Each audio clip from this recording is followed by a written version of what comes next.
welcome to Serial at Midnight. My name is Heath, and I'm glad you're here. And here today is a shopping video at a thrift store. By request, we are at a thrift store. Let's go inside, see if there's any movie, music, video game bargains to be found.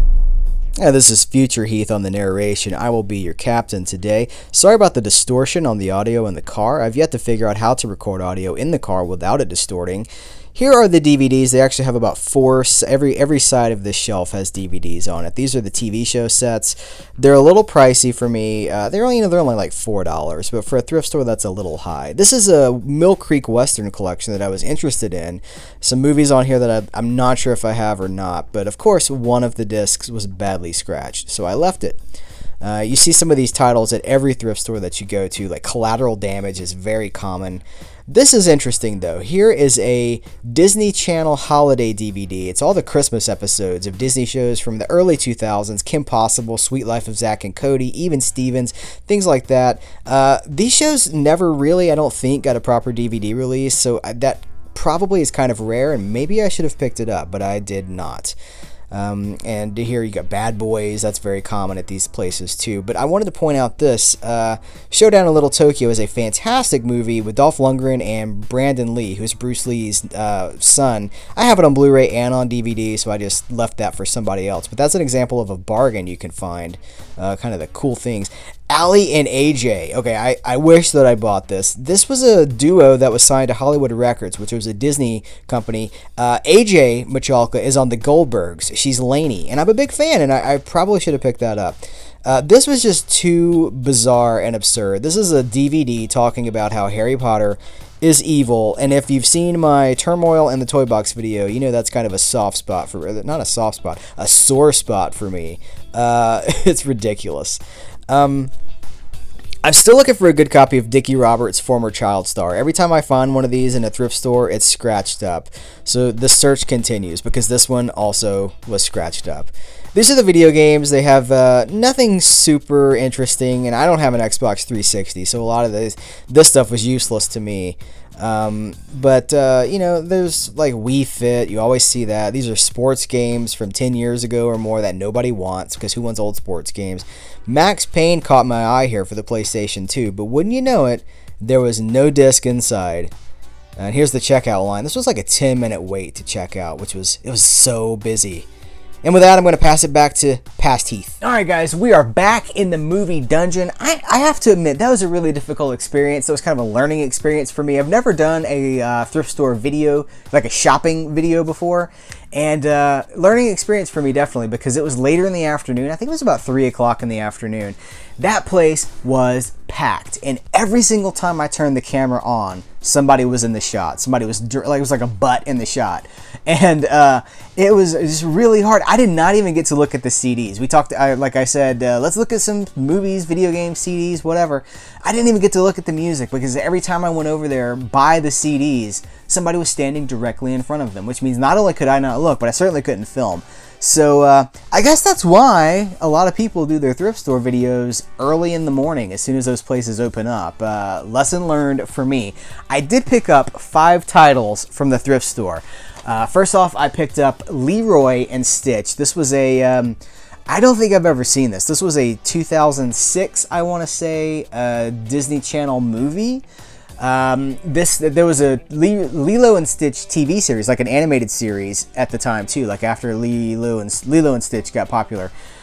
So I think this might have had something to do with the animated series, and there's also, as a special feature, there is an episode of the, there's a never before seen episode from the Lilo and Stitch TV series. There's not much else on here as far as special features go, but I'm a big Lilo and Stitch fan. I'm a Disney fan. This is one of those oddities, like the like that Disney Channel Christmas DVD that we saw in the video that like just would disappear. I didn't get it. I didn't get that Christmas video though.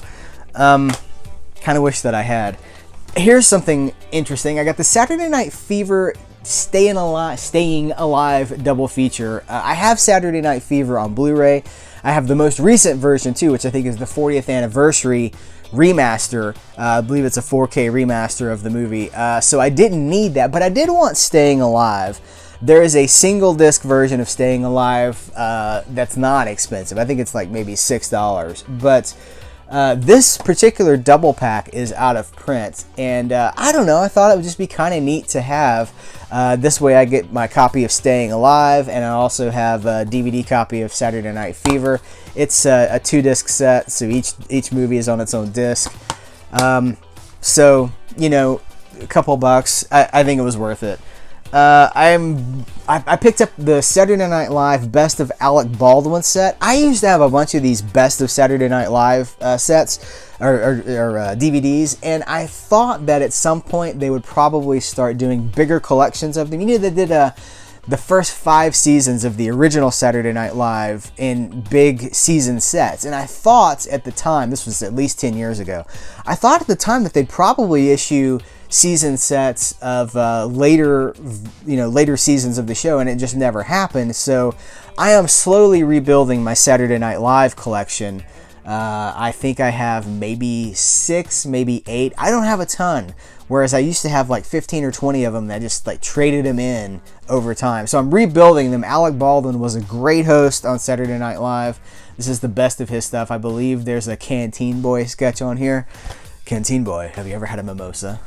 I picked up Richard Pryor stand-up double feature. So this is Richard Pryor Here and Now and Richard Pryor Live on the Sunset Strip. I think one is from 82. Yeah, Live on the Sunset Strip is 1982, and Here and Now is from Bourbon Street, 1983. This is very cool. This case looks like maybe it's been water damaged or something, but the discs themselves are, they look great. So this is one of those kind of like one of those lucky scores for me. I feel like this is not something that I would ever go into a thrift store looking for, but seeing it there for a couple of dollars, I'm like, yes, I would like to take that home with me. Last thing, and this is kind of weird. I've never heard of it before. It's Around the World in 80 Days. This was a TV miniseries. I guess maybe, I'm not even going to speculate. 1989. It's got Pierce Brosnan. It's got Eric Idle. And it's got, I know this is the lady from Rambo 2. I guess, is this maybe, let's see, Julia Nixon? It was a miniseries, and it got a DVD release, but that's all I know about it. And this edition is the old Warner snap case, and it is, as you can see, it is still in its packaging. It has a $27 price tag on it that was then marked down to $20.99. Here, I'll let you see if you can get a better look at it.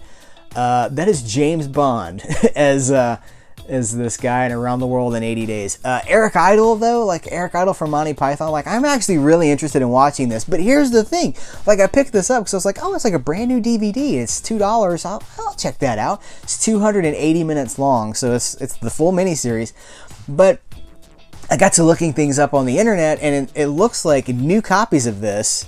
There's a little bit of a tear here in the package, but that's okay. It looks like new copies of this are like $69 and up. So, do I open this? Because used copies are available for about $11. But do I open this, or do I sit on it and see No.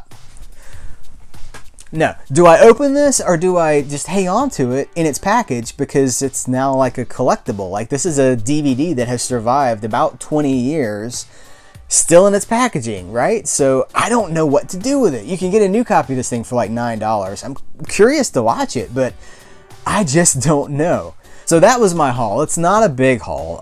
This is it. A couple double features. Nothing super like amazing, but worthwhile. I'm glad I went. I wish it had been less crowded, and I wish that I'd been able to look at the CDs, because there might have been something really cool. Of course, then again, with it being as crowded as it was, who knows? Guys, I want to thank you for taking the time to watch this video. We've got more cool stuff coming up this week. Videos are now 3 times a week: Tuesday, Wednesday, Friday. Make sure you're subscribed so that you don't miss any of the content. You want to hit that bell so you get notified when new content does go up. And really, thanks so much. If you like this content and you're a part of a community that you think would enjoy it, please share it. head over to serialatmidnight.com, at serialmidnight on Twitter. And I've been releasing advanced news on Twitter lately, so if you want to know like what's going to be coming out that week, if you follow on Twitter, that's a good way to find out what the videos for the week are going to be before they post. I only release that on Twitter, so that's an incentive to follow at Serial Midnight on Twitter. Guys, again, thank you so much for your time. I appreciate it, and I will catch you later.